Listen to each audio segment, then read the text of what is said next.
Good morning, नमस्कार। Radio wing city 100.3 FM पर आज की गुलाबी सुबह में आप सभी से मुखातिब हूँ मैं सुषमा। गुरुवार की सुबह खुशनुमा एहसास के साथ बातें हमारे गुलाबी शहर की। जयपुर, जी हाँ, हमारा अपना जयपुर। दुनिया में रहने वाला हर शख्स, हर परिवार एक बार तो ज़रूर जयपुर को देखना चाहता है, यहाँ आना चाहता है। और देखने के बाद ये होता है कि उसके मन में विचार आता है क्यों ना यहाँ बस जाया जाए। यहाँ का नगर नियोजन, वास्तु, स्थापत्य, यहाँ की चौकड़ियाँ, चौराहे, चौपड़, यहाँ के लोग, संस्कृति, सभी कुछ विशिष्ट है। हमसे है हमारे जयपुर की पहचान, ये तो हम सभी जानते हैं। हमारा व्यवहार, रहन सहन, आचार विचार, रीति रिवाज और संभाव संस्कृति ही तो है जो जयपुर को अलग पहचान दिलाती है। जयपुर आदर्श शहर, स्मार्ट शहर, सबके सपनों का शहर, हर पल निखरता हुआ। कितना कुछ हुआ और कितना कुछ और किया जाना है, यही आज का हमारे गुलाबी नगर के एफएम रेडियो पिंक सिटी का विषय है। और बहुत ही खास मेहमान हमारे साथ, जी हाँ, जयपुर नगर निगम हेरिटेज के आयुक्त, भारतीय प्रशासनिक सेवा के 2018 बैच के युवा अधिकारी अभिषेक सुराना साहब हमारे स्टूडियो में। आप बीटेक हैं, जनवरी 2024 में आपने पदभार ग्रहण किया और इससे पूर्व आप जोधपुर जिला परिषद में सीईओ, माउंट आबू में एसडीओ रह चुके हैं। अभिषेक सुराना साहब, स्टूडियो में आपका स्वागत है। बहुत बहुत धन्यवाद सुषमा जी। नमस्कार। तो जान लेते हैं, बात करेंगे जयपुर शहर की और शुरुआत इसी से कि जयपुर शहर को वर्ल्ड क्लास बनाने के लिए किस तरह की योजनाएं या दृष्टि या आपका प्लान, आपकी सोच क्या है, क्योंकि आपके मन में भी जयपुर शहर को लेकर अनेक तरह के सपने पल रहे होंगे। तो सबसे महत्वपूर्ण सपना आपकी प्राथमिकताओं के अनुसार? देखिए, जो सबसे महत्वपूर्ण काम जो हम करना चाहते हैं आज, अगर मैं लोकल सेल्फ गवर्नमेंट और नगर निगम की अगर मैं बात करता हूं, तो वो है कि अपने शहर को साफ और सुंदर बनाना। Jaipur one of the best plant cities हैं, not just in India but across the world. और ऐसे में अगर हम अपने शहर को, इसको जयपुर को पूर्व का पेरिस भी कहा जाता है, तो ऐसे में अगर हम यहाँ पे साफ़ सफाई, जो हमारी नंबर 1 अभी प्राथमिकता है, कि हम अगर शहर को साफ़ कर सकें तो ये सुंदरता में 4 चांद लग जाएंगे। और मुझे लगता है जो बार बार इंदौर और बाकी शहरों की जो बात होती है, तो उसमें जयपुर भी कहीं टॉप में हमारा रहेगा। और चूंकि आप तो बाहर रहे हैं, तो वहाँ पर जयपुर के बारे में आपने लोगों से सुना है, इसकी सराहनीय जो बातें होती हैं वो भी सुनी होंगी। जी बिल्कुल। हिंदुस्तान में जो हर कोई पर्यटक जब बाहर से आता है पूरी कंट्री में, तो मुझे लगता है कि आगरा और जयपुर ये 2 ऐसे शहर हैं जहाँ हर व्यक्ति जाना चाहता है। तो जयपुर से ना सिर्फ पूरे राजस्थान की बट पूरे हिंदुस्तान की पहचान है। और ऐसे में जितने टूरिस्ट यहाँ आते हैं, तो वो एक इम्प्रेशन भी यहाँ से लेके जाते हैं। और उनके इम्प्रेशन के साथ साथ जो यहाँ के रहवासी है, जो लगभग 50 लाख से ज़्यादा लोग आज जयपुर में रहते हैं, तो उनकी भी जो लाइफ, क्वालिटी ऑफ लाइफ है और ईज़ ऑफ लिविंग है, उसके लिए भी ज़रूरी है कि शहर साफ़ और सुंदर रहे। तो मुझे लगता है कि इसलिए ये एक नंबर 1 हमारी प्राथमिकता है। राइट, मतलब स्वच्छ रहना चाहिए, खूबसूरती उसकी और निखरनी चाहिए। तो स्वच्छ, स्वस्थ और बेहतरीन शहर जयपुर को बनाने के लिए, यानी स्मार्ट सिटी की ओर आगे बढ़ने में कौन कौन सी योजनाएं हैं या कार्यक्रम हैं इन दिनों जिन पर खास तवज्जो दी जा रही है, नगर निगम हेरिटेज और स्मार्ट सिटी प्रबंधन काम कर रहा है? देखिए, अगर मैं स्मार्ट सिटी की बात करूं, तो सबसे महत्वपूर्ण जो हमारा काम है वो है कि शहर को एक जो स्मार्ट अपने आप में कहा जाता है तो करना। तो हमने एरिया बेस्ड डेवलपमेंट में जो हमारा पुराना जयपुर है, उसकी कुछ चौकड़ियों में हमने काफ़ी काम किया है। आज जयपुर ऐसा शहर है जहाँ पे हमारा सीवरेज सिस्टम भी स्मार्ट है, हमारे मैन होल्स भी जो हैं वो मैन होल्स ना हो के स्मार्ट मैन होल्स हो गए हैं। हर मैन होल्स पे सेंसर लगे हैं, पार्किंग्स पे हमारे सेंसर्स लगे हैं। पूरा जो ओल्ड जयपुर है उसमें वाईफाई के हॉटस्पॉट्स हैं, जिसको दिन में लगभग 22,000 लोग डेली यूज़ करते हैं उस वाईफाई को फ्री में। और साथ ही कैमराज लगे हैं, एनपीआर कैमराज लगे हैं, जो ट्रैफिक को मैनेज करने में, मूवमेंट में सहयोग करते हैं, जिसकी मॉनिटरिंग ना सिर्फ ट्रैफिक के द्वारा हमारे द्वारा करी जाती है। आने वाले समय में स्मार्ट सिटी ट्रैफिक के नज़रिए से और साथ ही कुछ नई टेक्नोलॉजी जैसे ईवी चार्जिंग स्टेशंस हैं, जैसे जो यातायात के संसाधन है उसमें किस तरह से एलआरटी जैसे लाइट रेल ट्रांजिट, इन चीज़ों पे हम लोग काम करना चाह रहे हैं। और अगर मैं नगर निगम की बात करूं तो नगर निगम के साथ मिलकर जो दो मुख्य चीज़ें हैं, जो मैंने बताया कि एक तो साफ सफाई तो है ही हमारी प्रायोरिटी, साथ ही हेरिटेज कंजर्वेशन, क्योंकि जयपुर एक यूनेस्को वर्ल्ड हेरिटेज सिटी भी है, तो इसलिए ये भी महत्वपूर्ण हो जाता है कि यहाँ की विरासत को अच्छे से सार संभाल करके रखा जाए। लगभग 1500 ऐसी प्रॉपर्टीज़ हैं हेरिटेज एरिया में जो which are of heritage importance of for various kind of reasons. और जयपुर को छोटी काशी भी कहा जाता है क्योंकि यहाँ हर गली हर मोहल्ले में मंदिर ही मंदिर हैं। तो ऐसे में इन सबको प्रिजर्व करना और इनकी विरासत को इंटैक्ट रखना, ये हमारे लिए एक बहुत बड़ा चैलेंज है, तो उसको लेकर भी हम लोग काम कर रहे हैं। और अगर मैं इमीडिएट बात करूं तो अभी चूंकि वर्षा काल चल रहा है, तो हमारा इस बार बहुत मेजर फोकस है कि अर्बन एरियाज़ में फॉरेस्ट्री को किस तरह से हम बढ़ावा दें। गार्डन्स में हम प्लांटेशन हमेशा करते हैं, पौधे भी हम हर बार बांटते हैं, लेकिन इस बार हम मियावा की प्लांटेशन कुछ गार्डन्स में करके सघन वन क्षेत्र बनाना चाहते हैं। साथ ही लोगों की जन भागीदारी हम करना चाह रहे हैं। इसके लिए अलग अलग NGOs के साथ हम लोग टाई अप कर रहे हैं कि जो हम पौधे दें वो वास्तव में लगें, ना कि सिर्फ वो बांट के और वो घर पे रख दिए जाए। हमने अपना लक्ष्य लगभग 6 लाख पौधों को लगाने का लिया है, तो ये एक इमीडिएट टास्क है जिसपे हम लोग काफ़ी स्पीड से काम कर रहे हैं। जी, शहर को स्वच्छ और खूबसूरत बनाने की बात से आपने शुरुआत की थी, तो स्वच्छता और कचरा प्रबंधन सभी नगर निकायों के लिए चुनौती रहा है बहुत पहले से। आपसे इस संबंध में ये जानना चाहेंगे कि वर्तमान व्यवस्था डोर टू डोर कचरा निस्तारण से लेकर तत्संबंधी व्यवस्थाओं से आप कितना संतुष्ट हैं? देखिए, एज ए नगर आयुक्त मैं तो यही कहना चाहूँगा कि आज की डेट में लगभग प्राइमरी जो कलेक्शन, जिसको हम डोर टू डोर कलेक्शन कहते हैं, लगभग हमारे 400 डोर टू डोर कलेक्शन के व्हीकल डेली वार्डों में जाते हैं, यानी प्रत्येक वार्ड पे ऑन एन एवरेज 4 व्हीकल्स हैं। हमारा प्रयास ये रहता है कि हम प्रत्येक घर को कम से कम दिन में एक बार टच कर लें। 3 राउंड ये जो हुपर होता है, ये 3 राउंड लगाना चाहता है। मैं श्रोताओं को बताना चाहूँगा, तो कहने को हम 1200 जो राउंड्स हैं हम लगाते हैं, और उसमें पूरा जो हमारा हेरिटेज के जो 100 वार्ड है हम कवर करते हैं। इसके साथ ही हम जो कमर्शियल एरियाज़ हैं, तो हमारे 45 हुपर्स 3 राउंड शाम में भी लगाते हैं। तो वो लोग ये भी करते हैं कि शाम को भी आप ये समझिए कि लगभग 150 राउंड हुपर्स लगाते हैं। और हमारे 3 हुपर्स हैं जो रात में 11 से सुबह 6 बजे तक, जैसे बस स्टैंड है, रेलवे स्टेशन है, यहाँ पे भी तैनात रहते हैं। तो हमारा प्रयास ये रहता है कि हम लोगों को एक ऑप्शन दें कि वो अपना कचरा सड़क पे ना डालें, कहीं बाहर उनको फेंकना ना पड़े, और हुपर में डालें।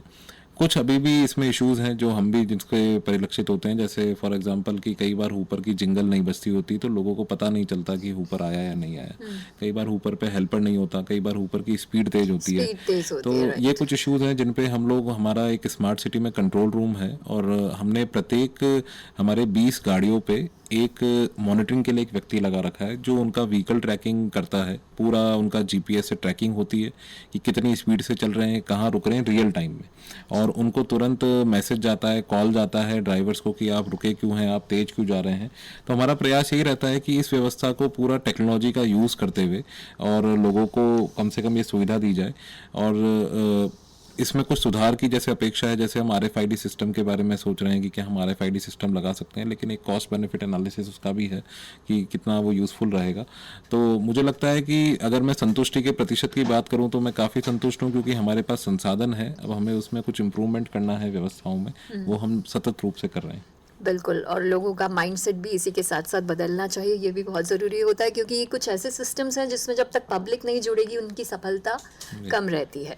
तो बात अब लोगों से भी मैं ये कहना चाहती हूँ कि आज अभिषेक सुराना जी हमारे साथ हैं, और नगर निगम की जब बात हो तो बहुत सारे लोगों की बहुत सारी शिकायतें भी होती हैं, कुछ अच्छे सुझाव भी होते हैं।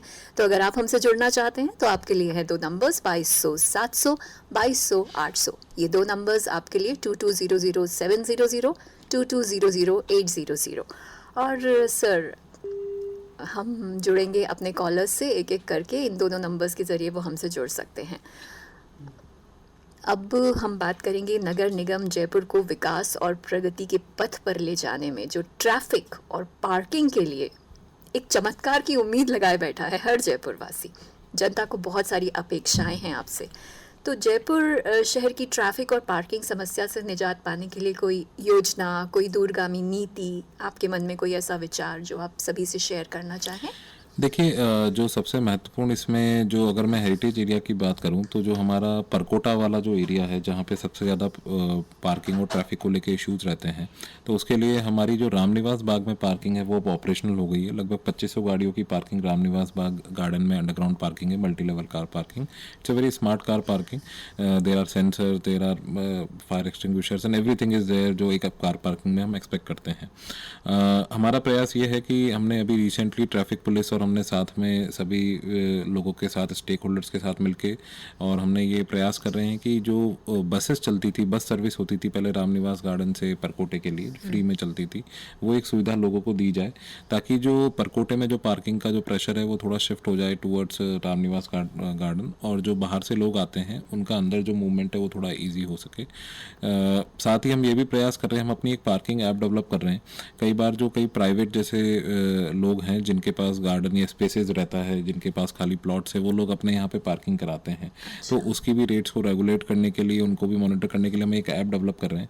वो पब्लिक ऐप होगी, उस पर जहाँ कहीं पार्किंग स्पेसेस अवेलेबल है रियल टाइम में सभी लोग देख सकते हैं। साथ ही हम कुछ डिजिटल साइन बोर्ड्स लगाने वाले हैं ताकि कोई अगर एमआई रोड पे है तो वो देख सके कि अभी जौहरी बाजार में कितनी पार्किंग खाली है, या चौड़ा रास्ता में कितनी पार्किंग है, या रामनिवास गार्डन में कितनी पार्किंग है। तो उनको जब पता रहेगा तो वो इसीलिए वहाँ जाएंगे। नहीं तो कई बार लोगों को काफ़ी पार्किंग ढूंढने में पूरा चक्कर लगाना पड़ता है। तो इसको लेकर भी हम लोग प्रयासरत हैं, और ट्रैफिक पुलिस, जेडीए, नगर निगम, दोनों निगम साथ में प्रयास कर रहे हैं कि लोगों के लिए इसको ईज ऑफ ट्रैफिक जो है वो हम कर सकें। चलिए श्रोताओं से बातचीत का सिलसिला शुरू करते हैं। पहला कॉल लेते हैं अपना। हेलो हेलो हेलो जी, बताएं। नमस्कार मैं डॉक्टर विंध्याचल यादव बोल रहा हूँ। जी। बाहुबली नगर झोटवाड़ा में पड़ता है, विद्याधर क्षेत्र आता है। ठीक है, रेडियो से थोड़ा सा दूरी बना लें, आपकी आवाज अच्छे से आ जाए। ठीक है ठीक जी है मैम। जी, बताएं। तो मैं ये सुराना साहब से कहना चाहता हूँ, जैसे इन्होंने कहा कि हमने बहुत सारे एफर्ट कर रहे हैं, और आपके अनुसार सुना कि जनवरी में इन्होंने ज्वाइन करा था जी। लेकिन मेरा कहना यह है कि आप इंदौर बनाएंगे कैसे जयपुर के? आपके जो हुपर हैं कभी कभी 6-7 दिन तक नहीं आते हैं, और डेली भी नहीं आते हैं, जी। तीसरे चौथे दिन आते हैं हमारे मोहल्ले में। और मैं इसके लिए कई बार शिकायत कर चुका हूँ। सत्यता यह है, इस शिकायत पे कोई सुनवाई नहीं होती है।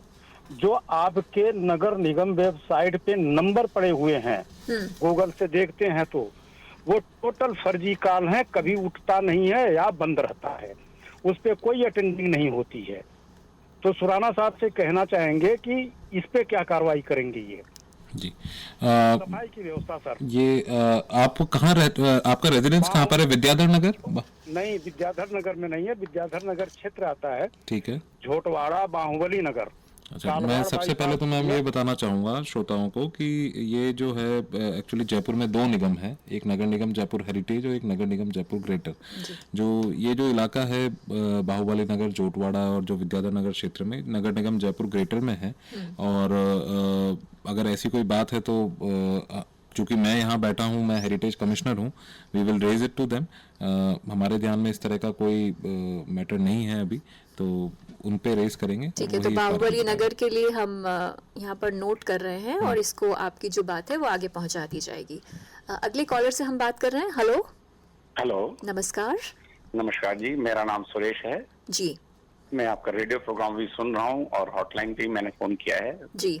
आपके साथ जो सुराना सर बैठे हैं उनसे थोड़ा मैं बात करना चाहूंगा। बिल्कुल, आप बोले, वो सुन रहे हैं, आप बोले। जी जी, मैं इस बारे में बात करना चाहूंगा जो शहर के, अच्छा हालांकि तो शहर को जो भी डेवलपमेंट करने की कोशिश की जा रही है, अच्छी की जा रही है, पहले के मुकाबले बेटर ही हो रहा है। लेकिन एक चीज बहुत खराब है जो कि मुझे नजर आती है, जिसमें एक्सीडेंट बहुत होते, खड्डे बहुत हैं शहर के अंदर जी। जब हम ड्राइव करते हैं तो छोटे छोटे खड्डे या ऐसे खड्डे जहाँ रिपेयर की जाती है बाद में भरे नहीं जाते जी। उसकी प्रॉब्लम बहुत है, जिसकी वजह से काफी एक्सीडेंट भी हुए हैं। तो हमारे जानकारी में भी 2-4 एक्सीडेंट हो गए हैं, तो इसी वजह से ही हुए हैं। जी। इसको लेके यही बताना चाहूँगा कि इसमें भी हम समय समय पे हमने अधिकारियों की वार्ड वाइज हमने ड्यूटी लगा रखी है कि कहीं गड्ढे होते हैं तो इंडिपेंडेंट, क्योंकि engineers are the one who fills potholes, but जो हमारे एडमिनिस्ट्रेटिव ऑफिसर्स हैं they are suppose to inspect those areas. हमने प्रत्येक 2 वार्ड पे एक इंचार्ज ऑफिसर लगा रखे हैं जो ना सिर्फ साफ सफाई बट प्लांटेशन हो या रोड पे जो ये सीवर की समस्या हो, गड्ढे हो, इन बिजली की लाइट की प्रॉब्लम्स हो, उसको वो 2 लोग देखते हैं। 2 वार्ड पे एक ऑफिसर है और जहाँ कहीं भी इस तरह की बात आती है, चूंकि अभी बारिश का समय है और इंसेसेंट पिछले 7 दिनों से बार बार बारिश हो रही है, हो सकता है कई जगह हमने अभी मिट्टी के कट्टे रखवा के उनको किसी तरह से टेम्पररी करा हो, बट हमारा प्रयास यही है कि जैसे ही थोड़ा सा मौसम खुलता है हम इन सभी को रिपेयर करवाएंगे और फिर वापस, क्योंकि अभी बारिश का मौसम है तो ये बार बार ये बात आती है और इसको वापस हम ठीक करवाएंगे। जी हाँ, जयपुर वासी बहुत सारे पॉइंटर्स आपको दे रहे हैं जिन पर काम करने की आवश्यकता है। अगले कॉलर से हम बात करते हैं। हेलो हेलो जी, बोलिए। मॉर्निंग मैम, मैं अनूप बात कर रहा हूँ। अनूप जी बताएं। Surana sir, good morning. नमस्कार। मैं स्वीट फार्म सोडाला में रहता हूँ सर, और मेरा एक छोटा सा सजेशन है। जी ये जो आवारा कुत्ते हैं सर जो कॉलोनी में, मतलब वो एक्चुअल में डॉग लवर्स नहीं होते, लेकिन वो स्ट्रीट डॉग्स को डॉग लवर बन जाते हैं और उनको फीड करते हैं अपने बिल्डिंग्स के बाहर, अपने घर के बाहर, और वो ही कुत्ते फिर 1-1.5 महीने बाद वहाँ के छोटे छोटे बच्चे काटते हैं, बाइट करते हैं, और उसका कोई सोल्यूशन नहीं होता। अगर निगम की गाड़ी आती भी है, वैसे तो वो आती नहीं है, आप कितना भी कॉल लगा लो या ऐप पे या वेबसाइट पे जाके कंप्लेंट लो, लेकिन इन केस वो आते भी हैं तो वो क्या करते हैं, उसको वहां से पिक करते हैं, उसको कुछ रेबीज का इंजेक्टेबल देके, और उनको शायद सुप्रीम कोर्ट की गाइडलाइन है कि जहाँ से पिक किया वहीं पे छोड़ना है। बिल्कुल जी। तो इसका कुछ कर सकते हैं सर? बिल्कुल। आपने आपने जो बात बताई वो बहुत ही सीरियस इशू है ये, और पूरा हमारी कॉग्निजेंस में है, लेकिन जैसा आपने अंत में जो बताया कि कुछ ऐसी चीज़ें हैं जिसको लेके हम लोग हाई लेवल पे भी प्रयासरत हैं, गवर्नमेंट लेवल पे भी प्रयासरत हैं कि किस तरह से ये जो आपने लास्ट में जो बात कही कि उसका क्या हम लोगों ने रिप्रेजेंटेशन भी ऊपर दिया है। कई बार हमारे जो हाथ बन जाते हैं कि हम कहीं से किसी को उठाएं तो उसको वहीं हमें वापस छोड़ना है, तो we are trying to find a solution to this. Sometimes rabid dogs are also there, जो पागल कुत्ता जिसको कहते हैं, तो हम कोशिश कर रहे हैं कि ऐसा कुछ बिल्कुल जी जी डॉग बाइट्स के बहुत अधिक केसेस हैं और we are trying to find legal solution for this. Right. अगले कॉलर। हेलो हेलो नमस्कार। नमस्कार, मैं शंकर जैन।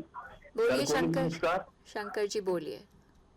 मैडम, मैं ये कहना चाहता हूँ, शहर के अंदर जो ये लाइनें बिछाई गई है उसके बाद जो खड्डे हो गए उसको कभी भरा ही नहीं गया अभी तक, और शहर की आदत हो गई है। शायद शंकर जी सीवर लाइनों की बात कर रहे हैं। हाँ, सिविल लाइनों की बात कर रहा हूँ सर। बहुत ही मतलब परेशानी होती है पूरे, मतलब ऐसे अब जैसे बारिश हुई है तो बड़े बड़े खड्डे हो गए उनके अंदर। किस एरिया से आप बोल रहे हैं, मतलब कौन से? जोरी बाजार से बोल रहा हूँ सर। कहाँ से? जोरी बाजार। जी जी बिल्कुल जी। जैसे इस बारे में मैं बताना चाहूँगा श्रोताओं को कि अभी एक काफ़ी बड़ा प्रोजेक्ट चल रहा है अमृत के 2.0 के अंदर, जिसमें शहर की जो सीवर लाइन है उनको ऑगमेंट किया जा रहा है, और उसमें कॉन्स्टेंटली पूरा जो सीवर है अलग अलग जगह लगभग 25 टीमें काम कर रही है। बारिश को देखते हुए एक बार कार्य को रोक दिया गया है। जैसा कि मैंने अभी पहले बताया कि हमने जो कुछ पहले जो डिगिंग हुई थी उसको एक बार फिल करा, लेकिन बारिश होने से कई बार वो जो मिट्टी है वो बैठ जाती है, कॉम्पैक्शन उसका होता है, उसको पुनः हम वापस भरते हैं, और जैसे ही अभी क्लियर स्पेल मिलेगा हम सब जगह इंटरलॉकिंग या सीसी ब्लॉक या जो बिटुमन की जो लेयर थी उसको अभी बिछवाएंगे, ताकि जो ये कीचड़ की समस्या है या फिसलन की समस्या है और गिरने की समस्या है उसका समाधान हो जाएगा। तो मैं आश्वस्त करना चाहूंगा कि with in few days this will be taken care of in the entire city.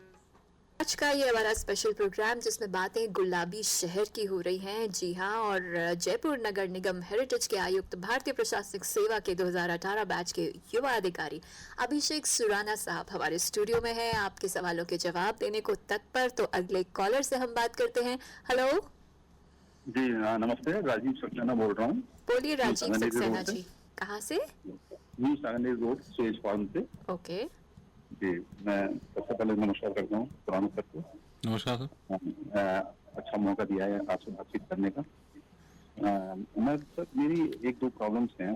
एक तो सबसे बड़ी प्रॉब्लम है कि मेरा जो फीवर वाला जो लाइन है वो बार बार बंद हो जाती है, जिसके लिए कि वो लोग आते हैं और वो बहुत टेम्परेरी तरीके से काम को करके चले जाते हैं, जबकि पिछले 5 या 7 साल से जो मेन सीवर लाइन है वो उसकी सफाई आज तक नहीं हुई है। यहाँ पर रहने वाले सभी लोग बताते हैं, मैं भी यहाँ 6 साल से रह रहा हूँ, तो इसके लिए मैंने उनको कहा है। तो एक बार वो आए थे और उन्होंने कहा कि यहीं पर कचरा निकाल के चले जाएंगे। ठीक है। इस वक्त जब जी। बरसात का टाइम है, कैसे इसका निस्तारण कैसे किया जाए? एक तो सर मेरा सवाल ये कि उसको हाथ ही हाथ उठाया जाए तब तो ठीक है, नहीं तो वो कचरा इतना फैल जाएगा कि निकलना भी मुश्किल हो जाएगा, फिर हम कहेंगे कि सफाई की जरूरत है। और दूसरी प्रॉब्लम आपकी? और दूसरी प्रॉब्लम ये है कि सर जो कचरा उठाने वाले आते हैं उनका कोई एक्चुअली हमको ये नहीं पता कि इनका स्कोप ऑफ वर्क क्या है। एक्चुअली हम क्या करते हैं, कचरा लेके जाते हैं, हमारे यहाँ के हम बुजुर्ग हैं, जनरली मैंने देखा है कि कचरा लेके उसके पीछे दौड़ते हुए जाते हैं, जनरली वो आगे खड़ा कर देता है, बुजुर्ग लोग भी जाते हैं कई बार। और देखिए, ऊंचाई का है, जी जी बिल्कुल राजीव जी, सुन लीजिए जी। उसके साथ होना चाहिए, उसके साथ सहायक है। जैसे मैं देखता हूँ निर्माण नगर में साथ में असिस्ट करने के लिए कोई बंदा होता है जो सामान को ले लेता है, कचरे को ले लेता है। तो थोड़ा सा इन लोगों को थोड़ा सा बाउंड किया जाए कि भाई जो उनको काम दिया है उसको मुस्तैदी से करें, तो लोगों को परेशानी कम होगी। राइट। देखिए, जो शुरुआत में भी अपनी सुषमा जी जो बात हुई थी, राजीव जी भी शायद उसी बात पे आ रहे हैं कि जो हमारा डोर टू डोर कलेक्शन है उसमें कुछ जो इश्यूज हैं, जैसे जिंगल नहीं बजता, गाड़ी तेज जाती है, हेल्पर कभी नहीं होता है, हेल्पर होता है तो वो हेल्प नहीं करता है। राजीव जी उसी तरफ शायद कुछ हिंट कर रहे हैं।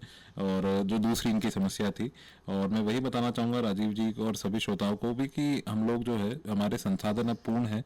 अब हमारा प्रयास यही है कि किस तरह से जो लास्ट लेवल पे जो ये समस्या है कि वो रुकता नहीं है, उसकी ट्रैकिंग और किस तरह से बेटर हो सके।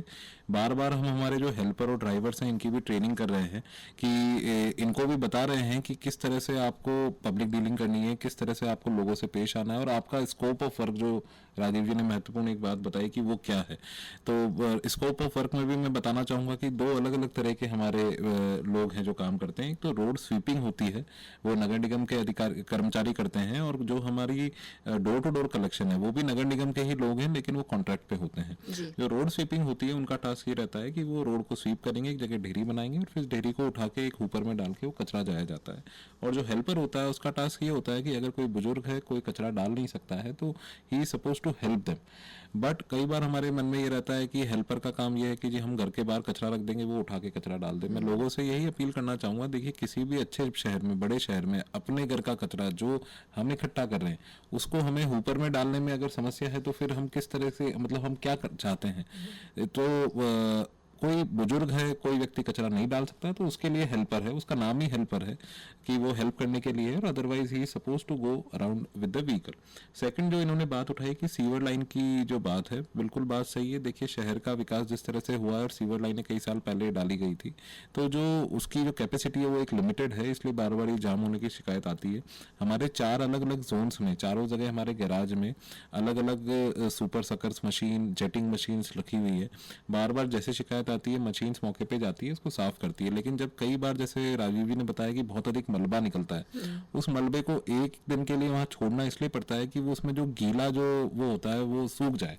अगर वो गीले मलबे को हम कहीं ले जाएंगे तो पूरे शहर में फिर वो कचरा फैलता रहेगा, और उसका जो वेट होता है वो भी बहुत ज्यादा होता है। तो एक दिन के लिए इसको सूखने के लिए छोड़ा जाता है, 1 या 2 दिन के लिए। जब कभी नाला सफाई भी होती है तो आपने देखा होगा कि 1-2 दिन के लिए वो ढेरी साइड में पड़ी रहती है। उसकी भी वजह यही है कि वो एक बार सूख जाए, उसके बाद उसको ले जाया जाएगा, क्योंकि गीले कचरे को जब आप उठा के ले जाते हैं तो वो ट्रैक्टर में हो चाहे डंपर में, वो पूरे शहर को फिर गंदा करता है। तो इसलिए बाकी अगर कोई इस तरह की शिकायत है कि स्वेस फार्म पे सीवर लाइन कोई ज़्यादा जाम है, तो हम पुनः हमारे सिविल लाइन जो हमारा ऑफिस है वहाँ से हम बिल्कुल इसको दिखवाएंगे। अगले कॉलर से हम मुखातिब हैं। हेलो हेलो जी, बोलिए। हाँ नमस्कार सुषमा जी। नमस्कार सर जी। हाँ मैं ये कहना चाह रही थी कि मेरा वार्ड नंबर 117 है, और यहाँ पर पाइपलाइन लगी थी, तब उसके बाद रोड ठीक नहीं हुई है ना, और जो वो हॉस्पिटल बना था उसके बाद ये रोड में टूट फूट हुई, वो नहीं हुई। अब पानी बढ़ता है और पूरी कॉलोनी के अंदर थैलियां और गंदगी इतनी ज्यादा है, और कि कोई सर्वेंट भी नहीं है उसको साफ करने वाला। यदि कोई नंबर अवेलेबल हो तो उसके बोर्ड लगाएं या कुछ हो, तो वो भी कोई सुविधा नहीं है। तो कॉलोनी की स्थिति धीरे धीरे खराब होती जा रही है, और पास में मैरिज गार्डन है तो वहाँ का कचरा भी अच्छा खासा इकट्ठा होता है, पानी के अंदर और भी ज्यादा गंदगी होती है, दुर्गंध होने लग गई है। जब यहाँ तो आबादी मैं यही बताना चाहूँगा कि सभी श्रोताओं को अगेन जो बात पहले हुई थी कि जैसे ही वार्ड नंबर 117 नगर निगम ग्रेटर का एरिया है, लेकिन दोनों नगर निगमों की एक ऐप है जन समाधान करके, जो एंड्रॉयड पे भी अवेलेबल है और iOS पे भी अवेलेबल है। आप उस ऐप पे एक तो अपनी शिकायत इस बाबत दर्ज कराएं, उसका क्या रेगुलर उसको अटेंड किया जाता है। साथ ही हमारा एक कॉल सेंटर है जो 24 घंटे काम करता है। उस कॉल सेंटर के नगर निगम हेरिटेज के नंबर हैं 0141 260 7500, और इसी तरह से जो ग्रेटर उसके नंबर है 0141 260 7400। तो आप उस पर कॉल करके बता सकते हैं कि क्या आपकी शिकायत है। और आप वेबसाइट पे भी जो हमारी जो नगर निगम दोनों की वेबसाइट है उस पर भी आप शिकायत दर्ज करा सकते हैं। हमारी व्हाट्सएप की हेल्पलाइन भी है, आप व्हाट्सएप के माध्यम से भी कर सकते हैं। मैं नंबर एक बार बता देता हूँ सभी श्रोताओं के लिए, 8279 179 065। इस पे आप नगर निगम हेरिटेज में व्हाट्सएप पे भी अपनी शिकायत को दर्ज करा सकते हैं। अगेन ये शिकायत चूंकि ग्रेटर से संबंधित है तो we will raise it there. Right, तो एक तो आपने ऐप बताया जन समाधान, उसके बाद हेरिटेज का जो नंबर जहाँ पर आप शिकायत कर सकते हैं 0141 260 7500, और ग्रेटर के लिए 0141 260 7400। इसके अलावा व्हाट्सएप नंबर आपने दिया है 8279 179 065। तो आप सभी ने नोट कर लिया होगा, इस पर आप शिकायत कर सकते हैं। अगले कॉलर से हम बात करते हैं। हेलो, नमस्कार, मेरा नाम विजय है। विजय बताएं। जी, मेरा एक सवाल है साहब से कि जो शहर में पोस्टर्स दिखाई देते हैं अच्छी अच्छी सुंदर सुंदर दीवारों पर, और तो उनको हटाने के लिए, उनको रोकने के लिए क्या एक्शन प्लान है इनके पास में? सेकंड थिंग ये है कि सीकर रोड पे अगर आप जाएंगे तो साइन बोर्ड्स हैं बड़े बड़े, वहाँ पर हमेशा पॉलिटिकल पार्टीज के या तो कोई पोस्टर्स लगे रहते हैं या किसी पॉलिटिशियन के जन्मदिन के वो लगे रहते हैं। साइन बोर्ड तो कभी दिखाई नहीं देता। तो क्या पॉलिटिकल प्रेशर भी थोड़ा सा रहता है कि उसके पे कार्रवाई नहीं कर पाते? ओके जी। देखिए, दो चीज़ें हैं। एक तो जो पोस्टर्स को लेके, तो मैं चूंकि एक बात पहले भी रह गई थी, हम बात कर रहे थे शहर को साफ और सुंदर बनाने की, तो ये सुंदरता में ये एक बहुत बड़ा कंपोनेंट है। आपने अभी कई लोगों ने देखा भी होगा कि शहर की दीवारों को हम अलग अलग जगह हम पेंट कर रहे हैं, और पेंट मतलब वॉल पेंट करके उसके माध्यम से एक मैसेज भी दे रहे हैं, और एक वाइब्रेंट एक कम्युनिटी का एक माहौल बने जयपुर शहर में, इसका हमारा एक प्रयास है। जो हेरिटेज एरिया है वहाँ पे जो हमारा टेराकोटा और जो खमीरा पेंट है वो किया जा रहा है, और कई जगह पे जो नई तरह की जो मॉडर्न आर्ट है वो भी हम लोग कई जगह उसको प्रोत्साहित कर रहे हैं दीवारों पे हर जगह। और कई जगह जो फ्लाईओवर्स हैं जिसके नीचे भी पोस्टर्स और कई सारी चीज़ें बेतरतीब तरीके से चिपका दी जाती हैं, और फिर उसको आचार संहिता के दौरान हटाया भी गया था। तो जैसे हवा सड़क है, या अभी जो ये कालवाड़ बस्ती रोड है, यहाँ पे भी हम लोगों ने कुछ जो पिलर्स हैं उस पर भी पेंट करा के एक एक्सपेरिमेंट किया है कि इसका कैसा फीडबैक आता है। जो हमारी बिजली के पोल्स या जो रोड लाइट्स हैं उनके ऊपर जो पोस्टर्स लगते हैं उनको भी जैसे ही शिकायत मिलती है हम समय समय पर हटाने का प्रयास करते हैं, और हमारी पूरी एक टीम लगी होती है जो रात में ये काम करती है कि जहाँ कहीं भी शिकायत आती है उन पोस्टर्स को हम हटाएं। इसको लेके एडवर्टाइजमेंट टैक्स भी लगता है, अगर कोई बेतरतीब तरीके से ज़्यादा कुछ करता है तो हम वो भी करने का प्रयास करते हैं। दूसरा, जो सीकर रोड पे अगेन जो साइन बोर्ड्स की जो बात बताई, वो चूँकि वही दो निगम है और ग्रेटर से संबंधित है ये जयपुर की यूजुअली होता है जहाँ साइन बोर्ड होता है उस पे कोई चिपका जाता है। तो हमारे एरिया में भी है इस तरह की समस्या, ऐसा नहीं है कि हेरिटेज में नहीं है। तो हम कॉन्स्टेंटली उस पर एक्शन लेते हैं, हमारी टीम उस पर एक्शन लेती है, और हम प्रयास करते हैं कि शहर को एक रूपता, जैसे जो हमारे परकोटे में जो दुकानों की एक रूपता है उस तरह की एक रूपता बनी रहे। राइट, अगले कॉलर। हेलो हेलो हेलो जी, बताएं, नाम बताएं अपना। मैम प्रकाश बात कर रहा हूँ सांगानेर सिंधी कॉलोनी से। सांगानेर। मैम एक्चुअली हमारे यहाँ इशू ये है कि रोड बने तो काफी टाइम हो गया, बट जो हमारी गली है जहाँ हम रहते हैं। प्रकाश, एक बार मैं आप पर फिर से वही बात कहना चाहूंगी जो सर बार बार कह रहे हैं कि हेरिटेज से रिलेटेड अगर आपके सवाल हो तो थोड़ी आसानी रहेगी, है ना? तो वही लोग जुड़े। हेलो जी, नमस्कार। नमस्कार सर से मेरा एक सवाल है। पूछें। ये चार दीवारी के अंदर जो ट्रैफिक जाम होता रहता है बहुत ज्यादा, और ये रामगंज एरिया में ठेले वाले और ये बहुत ज्यादा ट्रैफिक जाम कर देते हैं, इसका क्या मामला बिल्कुल नहीं, बहुत आपने महत्वपूर्ण एक बात बताई कि अभी आपने पिछले महीने भर में नोटिस किया हो तो रामगंज बाज़ार और जो घाट गेट बाज़ार है, जो हमारा जौहरी बाज़ार है, चांदी की टकसाल, जो मेन जो हमारे एरियाज़ हैं, हमने एक रास्ता थोड़ा चौड़ा करने की काफ़ी हम प्रयास कर रहे हैं। कॉन्स्टेंटली वहाँ पे टीम को शाम को भेजा जा रहा है कि जो रोड लाइन पे जो एक सफ़ेद लाइन होती है उसके पीछे लोग रहें। जैसे ही टीम जाती है हटती है, फिर लोगों के आने की आदत है, तो कई बार सामान की जब्ती भी कराई है। कई बार तो एक दिन में 15 ट्रक सामान हम लोगों ने जब्त करा है और उसको हमने रखवाया है। और हम कॉन्स्टेंटली ये प्रयास कर रहे हैं, व्यापार मंडल के साथ मीटिंग कर रहे हैं, थड़ी थेला यूनियन के साथ मीटिंग कर रहे हैं कि भाई आप लोग राइट ऑफ वे जो है, पब्लिक वे है, उसको आप एनक्रोच ना करें। अपना सामान जो है आप पीछे रखें। जो बीच सड़क तक जो सामान लोगों ने रख दिया था उसको अब हमने काफ़ी हद तक बरामदों तक सीमित कर दिया है।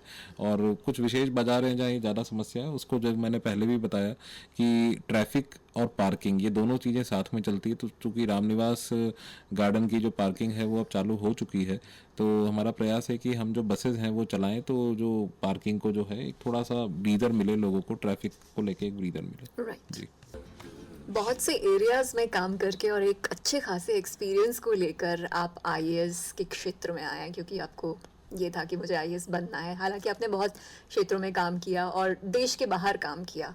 किस तरह से मतलब जो ऐप आपने डेवलप किया उसकी बहुत बात होती है, और चिली में थे तब आप, है ना? तो ये सब चीज़ें जो अचीवमेंट्स रहीं, उसके बावजूद आप इस क्षेत्र में आए, तो क्या आपको तब प्रेरणा रही और अब किस बात से प्रेरित होकर आप इस क्षेत्र में आए हैं? देखिए, जो I worked in private sector also, और मैंने अपने खुद के भी कुछ इनिशिएटिव्स लेके कुछ काम करने की कोशिश करी थी। लेकिन मैं चूँकि इंडिया के बाहर रहता था तो मुझे लगा हमेशा कि अपने देश में जाके काम करना चाहिए। और मैं फिर बहुत लकी रहा कि एक तो जो मेरी पसंद की सर्विस थी वो मुझे मिली, और साथ में जो अपना स्टेट है जहाँ पे काम करने का एक अलग मज़ा रहता है, तो वो एक अपना स्टेट भी मिला। तो उसके लिए तो मैं अपनी लक और डेस्टिनी और लोगों की ब्लेसिंग्स को ही, जो और बहुत सारी मेहनत मेहनत तो खैर करते हैं, लेकिन मुझे लगता है आपकी डेस्टिनी और आपकी जो ब्लेसिंग्स आप लोगों से, जो अच्छी वाइब्स आप लोगों से लेते हैं, वो एक बहुत इम्पोर्टेंट रोल प्ले कर महत्वपूर्ण रहती है। और हमेशा आइडिया यही था कि if we work in our own country, in our own place, then the amount of contribution that you can make to the society, because ultimately that is what all matters। आप अपने लिए तो कितना भी करें, आज यहाँ हैं, कहीं और भी होते तो quality of life is the same. India में आज कोई, हम कहीं किसी तरह से पीछे नहीं है। और जिस तरह से देश प्रोग्रेस कर रहा है, मुझे लग रहा है कि जिस तरह की अपॉर्चुनिटीज़ हैं अपनी कंट्रीज़ में, they are unseen, I mean unlike anywhere else. बिल्कुल, आप इतने एक्सपीरियंसेस किसके आते हैं, और अभी आप जिस पोजीशन पे हैं आप बहुत कुछ कर सकते हैं। जैसे कि आपने अभी ऐप की बात की, जो ऐप डेवलप किया गया है, जन समाधान। जी, देखिए, नगर निगम जो हेरिटेज है और ग्रेटर, दोनों की ही जन समाधान ऐप है, जो आई थिंक कल थोड़ी सी ज़्यादा वायरल हो गई थी फॉर सम गुड रीजंस। और साथ ही हमने एक और नई ऐप भी बनाई है कि जिसका नाम है रिसाइकिल जयपुर। ये भी ऐप स्टोर पे और प्ले स्टोर पे अवेलेबल है, और इसके माध्यम से आप घर बैठे अपना जो कूड़ा होता है उसको आप बेच सकते हैं। जैसे आपके पास उबर होता है, ओला है, जोमेटो है, इस तरह की जो ऐप्स, इसी तरह से रिसाइकिल जयपुर है कि अगर मान लीजिए घर में आपके कोई एसी है, कोई रेफ्रिजरेटर है, या इवन जो कबाड़ है, रद्दी है, उसको आपको बेचना हो, आप उस पर एक रिक्वेस्ट डाल दीजिए, एक स्लॉट फिक्स कर दीजिए इस दिन इस समय पे, और वो रेट भी आपको बता देगा कि 200 रुपये लेंगे या 200 रुपये देंगे, मतलब they will pay you for that. और मात्र 30 रुपये का कन्वीनियंस चार्ज है, वो भी अगर 300 रुपये से ज़्यादा का सामान आप बेचते हैं तो वो 30 रुपये कन्वीनियंस चार्ज वेव्ड ऑफ है। और ये नगर निगम जयपुर हेरिटेज की तरफ से एक ऐप है, पूरे जयपुर में फंक्शनल है। मैं श्रोताओं से अनुरोध करूँगा कि इसको ट्राई करके देखें, आपको कैसा आपका एक्सपीरियंस रहता है आप भी बताएं। तो ये एक नवाचार के रूप में हमने ट्राई किया है, एंड वी आर ट्राइंग कि इसको और पॉपुलर हम कर सकें। बिल्कुल, थोड़ी पब्लिसिटी हो और लोगों को पता चले, लोगों तक पहुंचे, क्योंकि जन जन तक ये पहुंचेगा तभी उसकी सफलता जो है वो निश्चित होगी। हमारे कॉलर्स से बात करने के लिए हम तैयार हैं, तो आइए अगले कॉलर को लेते हैं। कौन हमारे साथ है? 2200 600 2200 700 2200 700 2200 800, ये दो लाइंस आपके लिए। Hello, good morning. Good morning sir. नमस्कार। ये मैं मनोज शर्मा बात कर रहा हूँ। अपने 4 दीवारी में जो हेरिटेज बिल्डिंग तोड़ करके कॉम्प्लेक्स तैयार हो रहे हैं, उन पर कार्रवाई क्यों नहीं होती? जी, बिल्कुल, की बात एकदम सही है कि जो कई तरह की हाँ, इस बारे में यही बताना चाहूँगा कि जैसे ही हमें कोई भी शिकायत मिलती है हमारी हेरिटेज सेल को, और हमारे जो 3 जोन हैं जो हेरिटेज एरिया में पड़ते हैं, आदर्श नगर, किशनपोल और हवा महल, जैसे ही शिकायत मिलती है उसकी जांच करी जाती है। अगर विधिवत रूप से कोई परमिशन किसी के पास है और परमिशन के अनुरूप बनाते हैं तो हम उसको रोकते हैं, और हम उसको रोकते नहीं हैं। और अगर परमिशन के विरुद्ध बना रहे हैं या परमिशन में जो दिया गया है उससे एक्स्ट्रा बना रहे हैं तो हम करते हैं। पिछले 6 महीने में लगभग हमने 150 जगह तो बिल्डिंगें सीज करी हैं हेरिटेज एरिया में। साथ ही लगभग जो है हमने लगभग 15 जगह पे बिल्डिंग्स को तोड़ा भी है। ये सिर्फ हेरिटेज एरिया की मैं बात कर रहा हूँ। इस स्केल पे हम लोग अभी काम कर रहे हैं। हमारा ये भी प्रयास है कि कई सारी जगह अभी हमारे नोटिस में है जहाँ बार बार इस तरह से किया जा रहा है, उस पर भी हम लोग काफ़ी स्ट्रिक्ट एक्शन ले रहे हैं। बिना अनुमति के जो भी बना रहा है उसको तुरंत नोटिस दे के, पहला दूसरा नोटिस दे के फिर सीज कर रहे हैं। और कोशिश यही कर रहे हैं कि लोगों में भी थोड़ी जागरूकता आए। छोटे कमर्शियल इंटरेस्ट को देखते हुए लोग कई बार इस तरह के स्टेप्स लेते हैं, वो चीज़ें ना करें। बिल्कुल। अगले कॉलर। हेलो। नमस्कार। जी नमस्कार। नमस्कार नमस्कार सर, मेरा निवेदन इतना सा था कि भाई जयपुर शहर में काफी 30 ठेले इस तरीके के लगे हुए हैं टूरिस्ट पॉइंट पर, जिनकी वजह से सुंदरता बाधित हो रही है। इनको लेकर क्या? जी, देखिए मैं इस बारे में यही कहना चाहूँगा कि दो चीज़ें होती हैं। एक लाइवलीहुड का भी एक प्रश्न रहता है, एक ट्रैफिक का भी प्रश्न रहता है, और फिर एक सुंदरता की भी एक बात है। इस बारे में कॉन्शियस डिसीजन, क्योंकि एक स्ट्रीट वेंडर्स एक्ट है 2014 का, उसके अनुरूप नगर निगम काम करता है। एक हमारी टाउन वेंडिंग कमेटी होती है, हमारे कुछ वेंडिंग जोन्स हैं। लेकिन जो आपने सुंदरता को लेकर एक जो बात कही, उसमें यही कहना चाहूँगा कि हमने अभी जैसे बार बार फूल वाले हैं, पान वाले हैं, अलग अलग एसोसिएशन के साथ मीटिंग करिए कि कम से कम वो एक रूपता रखें। जो ठेले लगा भी रहे हैं तो वो एक रूप से लगाएं, अलग अलग तरह से ना लगाएं। तो वो एक रूपता रहती तो कम से कम जयपुर जो सुंदर तो कम से कम लगे। तो बिल्कुल हमारे कॉग्निजेंस में है ये बात। We are trying for it. Next caller. Hello. Sir नमस्कार। नमस्कार। मैं प्रताप सिंह बोल रहा हूँ, चौगान स्टेडियम से। बोलें। आपका जो फर्स्ट नगर निगम ऑफिस है वहीं से। सर मैं वहाँ चीनी के ब्रिज में रहता हूँ, और वहाँ पे भी थोड़े दिन पहले ये की सीवर लाइन डली थी। उसके बाद में एक तो रोड कंप्लीट नहीं हुई अभी तक। जी। और सेकंड सर ये है कि वहाँ पे नगर निगम के पास में जो गोविंद जी का रास्ता जाता है जी, चौगान के गेट से ही जी, उसके सामने के साइड में अगर देखेंगे रास्ते से, तो वहाँ पे एक चीनी की की तरफ गेट जाता है। वहाँ पे बहुत सारा सर कचरे का ढेर, कचरे की सारी चीजें, मतलब कॉलोनी से निकलते ही जो है, और इस बारिश के मौसम में इतनी गंदी स्थिति हो जाती है सर, मतलब बच्चों का और हम लोगों को निकलना बहुत मुश्किल हो जाता है। जी। तो उसके लिए अगर नगर निगम कोई मैं 1 मिनट चाहूंगा सर, उसके लिए नगर निगम को ऐसा प्रयास करे कि वो कचरा मतलब वहाँ पे ना डाला जाए या कुछ नहीं, क्योंकि वहाँ पे हुपर्स वगैरह आते हैं, मैं ये नहीं कहूंगा वो लोग नहीं आते, और उसके बाद भी वहाँ पे जो लोग है ना वो गंदगी कचरा रात को डाल के चले जाते हैं। जी, बिल्कुल आपने सही बात कही है। मुझे बड़ी खुशी है कि लोग कचरे को लेके इतना कॉन्शियस हैं, and we are very appreciative of this. ये जो कुछ कचरा डिपो बन जाते हैं इनको ओपन डिपो कहा जाता है। पूरे शहर में इस प्रकार से लगभग 500 इस तरह के ओपन डिपो हैं, जिसमें हम लगभग 300 को बंद करा चुके हैं। कई जगह अभी भी जिस प्रकार से श्रोता ने बताया कि वहाँ पे डिपो है, वहाँ पे हम टेंट लगा के, बेंचेस लगा के और अपने गार्ड की ड्यूटी लगाएंगे कि वो कचरा डिपो ना बने। और जो आपने रोड को रिपेयर करने की बात कही, वो एक बार ये बारिश का थोड़ा सा मौसम है, अभी एक बार मौसम खुल जाए 2-3 दिन में, खुलते ही इन चीज़ों को पैचवर्क करा के रिपेयर कराया जाएगा। अभिषेक जी, आप जिस सीट पर बैठे हैं, जो काम कर रहे हैं, उसमें लोगों का सहयोग बहुत मायने रखता है, और आपके कार्यकाल के दौरान जयपुर की तस्वीर भी बदलनी चाहिए।